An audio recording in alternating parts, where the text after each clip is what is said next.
Discourses of Raphael Hythloday, of the Best State of a Commonwealth. Henry VIII, the unconquered King of England, a prince adorned with all the virtue that become a great monarch, having some differences of no small consequence with Charles, the most serene Prince of Castile, sent me into Flanders as his ambassador for treating and composing matters between them. I was colleague and companion to that incomparable man, Cuthbert Tonstal, whom the king, with such universal applause, lately made master of the rolls, but of whom I will say nothing, not because I fear that the testimony of a friend will be suspected, but rather because his learning and virtues are too great for me to do them justice, and so well known that they need not my commendations, unless I would, according to the proverb, show the sun with a lantern. Those that were appointed by the prince to treat with us met us at Bruges, according to agreement. They were all worthy men.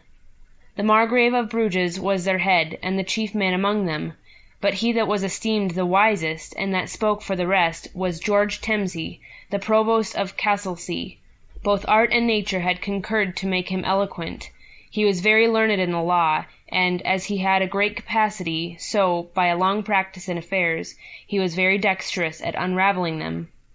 After we had several times met, without coming to an agreement, they went to Brussels for some days, to know the prince's pleasure, and since our business would admit it, I went to Antwerp. While I was there, among many that visited me, there was one that was more acceptable to me than any other, Peter Giles, born at Antwerp, who is a man of great honour, and of a good rank in his town, though less than he deserves. For I do not know if there be anywhere to be found a more learned and better bred young man, for as he is both a very worthy and a very knowing person, so he is so civil to all men, so particularly kind to his friends, and so full of candour and affection, that there is not perhaps above one or two anywhere to be found, that is in all respects so perfect a friend. He is extraordinarily modest, there is no artifice in him, and yet no man has more of a prudent simplicity. His conversation was so pleasant and so innocently cheerful, that his company in a great measure lessened any longings to go back to my country, and to my wife and children, which in absence of 4 months had quickened very much. One day, as I was returning home from Mass at St. Mary's, which is the chief church, and the most frequented of any in Antwerp, I saw him by accident talking with a stranger, who seemed past the flower of his age. His face was tanned, he had a long beard, and his cloak was hanging carelessly about him, so that by his looks and habit I concluded he was a seaman.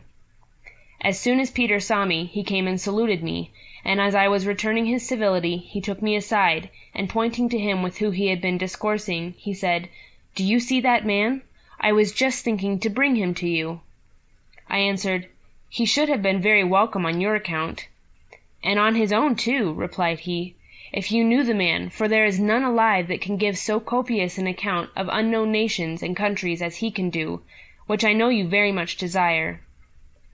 "Then," said I did not guess amiss, for at first sight I took him for a seaman. "But you are much mistaken," said he, "for he has not sailed as a seaman, but as a traveller, or rather a philosopher. This Raphael, who from his family carries the name of Hythloday, is not ignorant of the Latin tongue, but is eminently learned in the Greek, having applied himself more particularly to that than to the former, because he had given himself much to philosophy, in which he knew that the Romans have left us nothing that is valuable, except what is to be found in Seneca and Cicero. He is a Portuguese by birth, and was so desirous of seeing the world, that he divided his estate among his brothers, ran the same hazard as Americus Vespudius, and bore a share in 3 of his 4 voyages that are now published. Only he did not return with him in his last, but obtained leave of him almost by force, that he might be one of those 24 who were left at the farthest place at which they touched in their last voyage to New Castile. The leaving him thus did not a little gratify one that was more fond of travelling than of returning home to be buried in his own country, for he used often to say that the way to heaven was the same from all places, and he that had no grave had the heavens still over him. Yet this disposition of mind had cost him dear, if God had not been very gracious to him. For after he, with 5 Castilians, had travelled over many countries, at last, by strange good fortune, he got to Ceylon, and from thence to Calicut, where he, very happily, found some Portuguese ships, and beyond all men's expectations, returned to his native country. When Peter had said this to me, I thanked him for his kindness in intending to give me the acquaintance of a man whose conversation he knew would be so acceptable, and upon that Raphael and I embraced each other. After those civilities were past, which are usual with strangers upon their first meeting, we all went to my house, and entering into the garden, sat down on a green bank and entertained one another in discourse. He told us that when Vespudius had sailed away, he and his companions that stayed behind in New Castile by degrees insinuated themselves into the affections of the people of the country, meeting often with them and treating them gently. And at last they not only lived among them without danger, but conversed familiarly with them, and got so far into the heart of a prince, whose name and country I have forgot, that he both furnished them plentifully with all things necessary, and also with the convenience of travelling, both boats when they went by water, and wagons when they trained over land. He sent with them a very faithful guide, who was to introduce and recommend them to such other princes as they had a mind to see. And after many days' journey they came to towns and cities, and to commonwealths, that were both happily governed and well peopled. Under the equator, and as far on both sides of it as the sun moves, there lay vast deserts that were parched with the perpetual heat of the sun. The soil was withered, all things looked dismally, and all places were either quite uninhabited, or abounded with wild beasts and serpents, and some few men, that were neither less wild nor less cruel than the beasts themselves. But, as they went farther, a new scene opened. All things grew milder, the air less burning, the soil more verdant, and even the beasts were less wild. And at last there were nations, towns, and cities, that had not only mutual commerce among themselves and with their neighbors, but traded, both by sea and land, to very remote countries. There they found the conveniences of seeing many countries on all hands, for no ship went any voyage into which he and his companions were not very welcome. The first vessels that they saw were flat-bottomed, their sails were made of reeds and wicker woven close together, only some were of leather. But afterwards they found ships made with round keels and canvas sails, and in all aspects like our ships, and the seamen understood both astronomy and navigation. He got wonderfully into their favor by showing them the use of the needle, of which till then they were utterly ignorant. They sailed before with great caution, and only in summer-time, but now they count all seasons alike, trusting wholly to the lodestone, in which they are, perhaps, more secure than safe, so that there is reason to fear that this discovery, which was thought would prove so much to their advantage, may, by their imprudence, become an occasion of much mischief to them. But it were too long to dwell on all that he told us he had observed in every place. It would be too great a digression from our present purpose. Whatever is necessary to be told concerning those wise and prudent institutions which he observed among civilized nations may perhaps be related by us on a more proper occasion. We asked him many questions concerning all these things, to which he answered very willingly. We made no inquiries after monsters, that which nothing is more common, for everywhere one may hear of ravenous dogs and wolves, and cruel men-eaters, but it is not so easy to find states that are well and wisely governed. As he told us of many things that were amiss in those new-discovered countries, so he reckoned up not a few things, from which patterns might be taken for correcting the errors of these nations among whom we live, of which an account may be given, as I have already promised, at some other time. For, at present, I intend only to relate those particulars that he told us, of the manners and laws of the Utopians. But I will begin with the occasion that led us to speak of that commonwealth. After Raphael had discoursed with great judgment on the many errors that were both among us and these nations, had treated of the wise institutions both here and there, and had spoken as distinctly of the customs and government of every nation through which he had passed, as if he had spent his whole life in it, Peter, being stricken with admiration, said, "I wonder, Raphael, how it comes that you enter into no king's service, for I am sure there are none to whom you would not be very acceptable. For your learning and knowledge, both of men and things, is such, that you would not only entertain them very pleasantly, but be of great use to them by the examples you could set before them, and the advices you could give them, and by this means you would both serve your own interest, and be of great use to all your friends." "As for my friends," answered he, "I need not be much concerned, having already done for them all that was incumbent on me. For when I was not only in good health, but fresh and young, I distributed that among my kindred and friends which other people do not part with till they are old and sick. when they then unwillingly give that which they can enjoy no longer themselves. I think my friends ought to rest contented with this, and not to expect that for their sakes I should enslave myself to any king whatsoever." "Soft and fair," said Peter, "I do not mean that you should be a slave to any king, but only that you should assist them and be useful to them." "The change of the word," said he, "does not alter the matter." "But term it as you will," replied Peter, "I do not see any other way in which you can be so useful, both in private to your friends and to the public, and by which you can make your own condition happier." "Happier?" answered Raphael. "Is that to be compassed in a way so abhorrent to my genius? Now I live as I will, to which I believe few courtiers can pretend, and there are so many that court the favour of great men, that there will be no great loss if they are not troubled either with me or with others of my temper."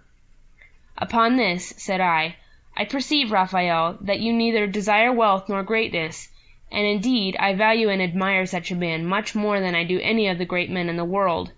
Yet I think you would do what would well become so generous and philosophical a soul as yours is, if you would apply your time and thoughts to public affairs, even though you may happen to find it a little uneasy to yourself, and this you can never do with so much advantage as by being taken into the council of some great prince, and putting him on noble and worthy actions, which I know you would do if you were in such a post, for the springs both of good and evil flow from the prince over a whole nation, as from a lasting fountain.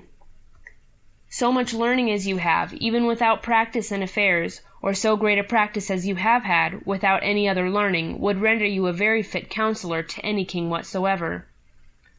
"You are doubly mistaken," said he, "Mr. More, both in your opinion of me and in the judgment you make of things.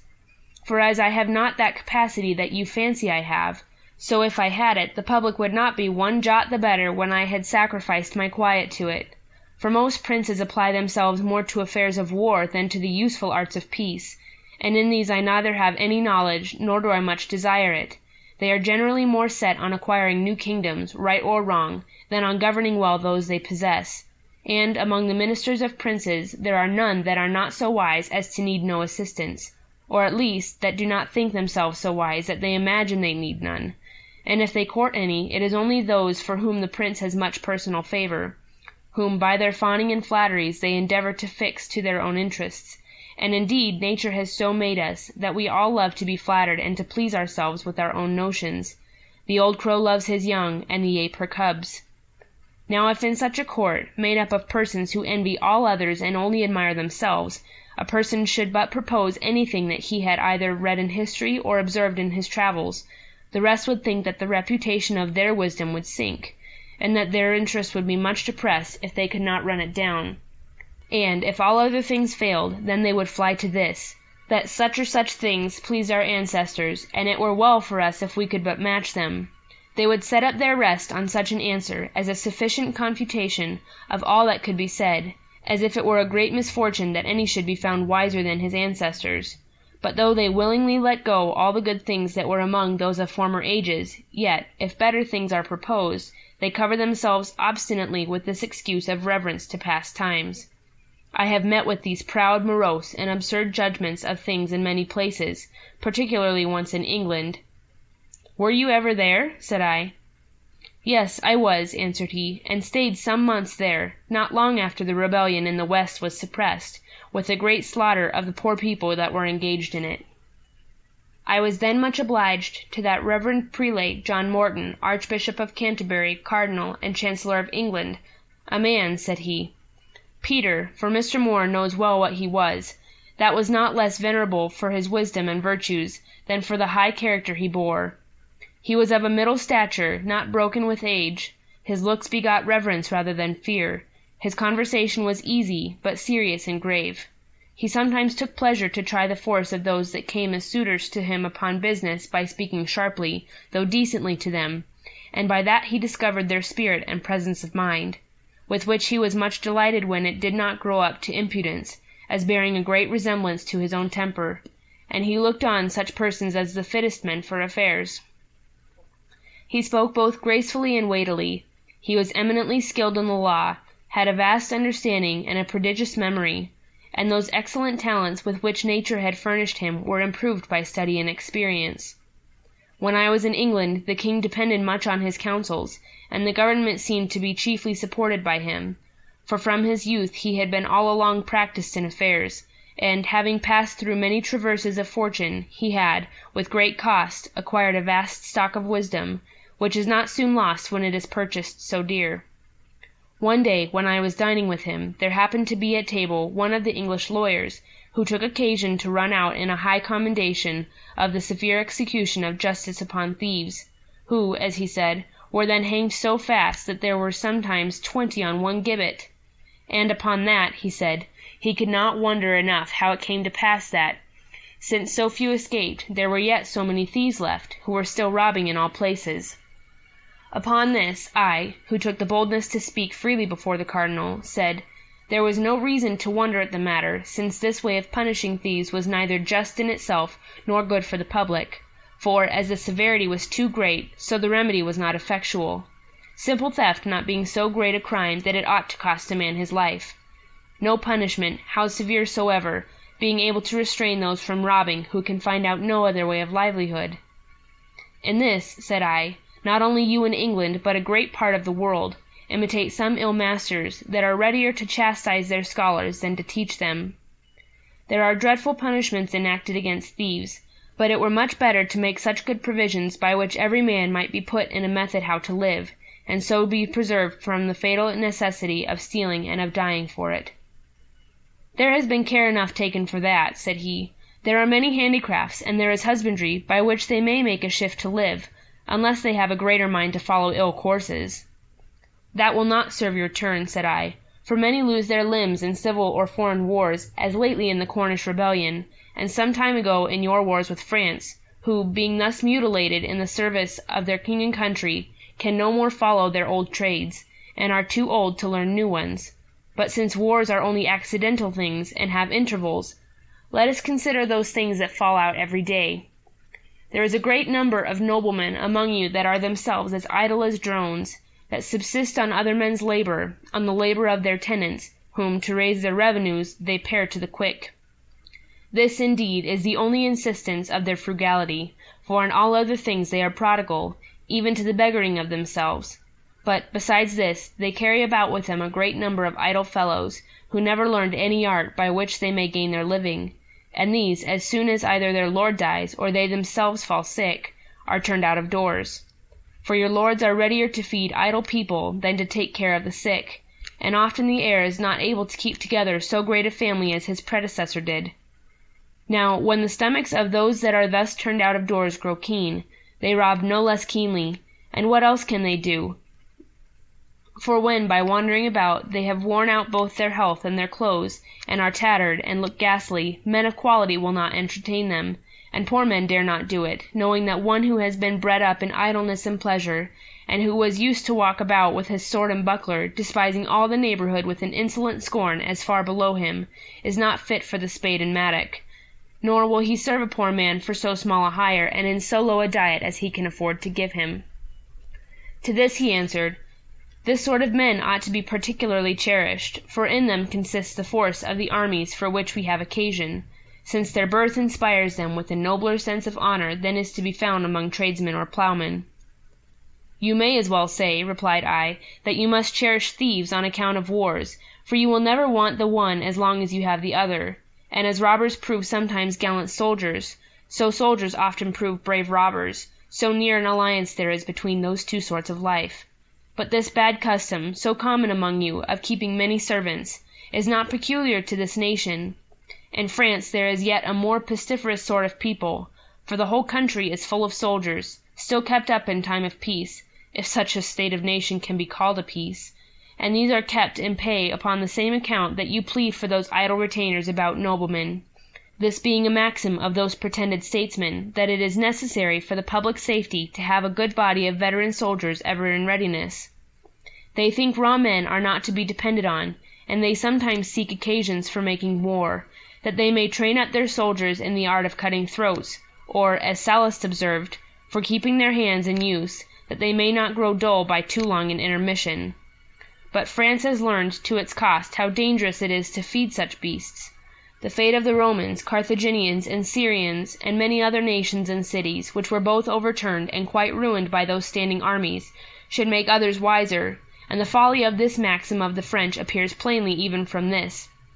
that their trained soldiers often find your raw men prove too hard for them, of which I will not say much, lest you may think I flatter the English. Every day's experience shows that the mechanics in the towns or the clowns in the country are not afraid of fighting with those idle gentlemen, if they are not disabled by some misfortune in their body or dispirited by extreme want, so that you need not fear that those well-shaped and strong men, for it is only such that noblemen love to keep about them till they spoil them, who now grow feeble with ease and are softened with their effeminate manner of life, would be less fit for action if they were well bred and well employed. And it seems very unreasonable that, for the prospect of a war, which you need never have but when you please, you should maintain so many idle men, as will always disturb you in time of peace, which is ever to be more considered than war. But I do not think that this necessity of stealing arises only from hence. There is another cause of it, more peculiar to England. "What is that?" said the Cardinal.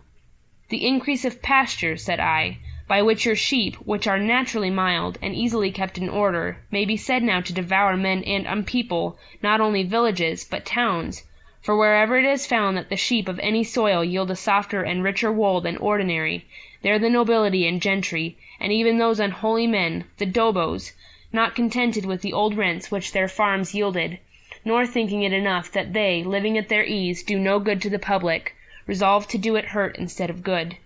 They stop the course of agriculture, destroying houses and towns, reserving only the churches, and enclose grounds that they may lodge their sheep in them. As if forests and parks had swallowed up too little of the land, those worthy countrymen turn the best inhabited places into solitudes, for when an insatiable wretch, who is a plague to his country, resolves to enclose many thousand acres of ground, the owners, as well as tenants, are turned out of their possessions by trick or by main force, or, being wearied out by ill usage, they are forced to sell them, by which means those miserable people, both men and women, married and unmarried, old and young, with their poor but numerous families, since country business requires many hands, are all forced to change their seats, not knowing whither to go, and they must sell, almost for nothing, their household stuff, which could not bring them much money, even though they might stay for a buyer. When that little money is at an end, for it will soon be spent, what is left for them to do but either to steal, and so to be hanged, God knows how justly, or to go about and beg, and if they do this, then they are put in prison as idle vagabonds, while they would willingly work, but can find none that will hire them, for there is no more occasion for country labor, to which they have been bred, when there is no arable ground left. One shepherd can look after a flock, which will stock an extent of ground that would require many hands if it were to be plowed and reaped. This likewise in many places raises the price of corn. The price of wool is also so risen that the poor people, who were wont to make cloth, are no more able to buy it, and this likewise makes many of them idle. For since the increase of pasture, God has punished the avarice of the owners by a rot among the sheep, which has destroyed vast numbers of them. To us it might have seemed more than just had it fell on the owners themselves. But suppose the sheep should increase ever so much, their price is not likely to fall, since, though they cannot be called a monopoly, because they are not engrossed by one person, yet they are in so few hands, and these are so rich, that, as they are not pressed to sell them sooner than they have a mind to it, so they never do it till they have raised the price as high as possible. And on the same account it is that the other kinds of cattle are so dear, because many villages being pulled down, and all country labor being neglected, there are none who make it their business to breed them. The rich do not breed cattle as they do sheep, but buy them lean and at low prices, and after they have fattened them on their grounds, sell them again at high rates. And I do not think that all the inconveniences this will produce are yet observed, for, as they sell the cattle dear, so if they are consumed faster than the breeding countries from which they are brought can afford them, then the stock must decrease, and this must needs end in great scarcity. And by these means, this your island, which seemed as to this particular the happiest in the world, will suffer much by the cursed avarice of a few persons.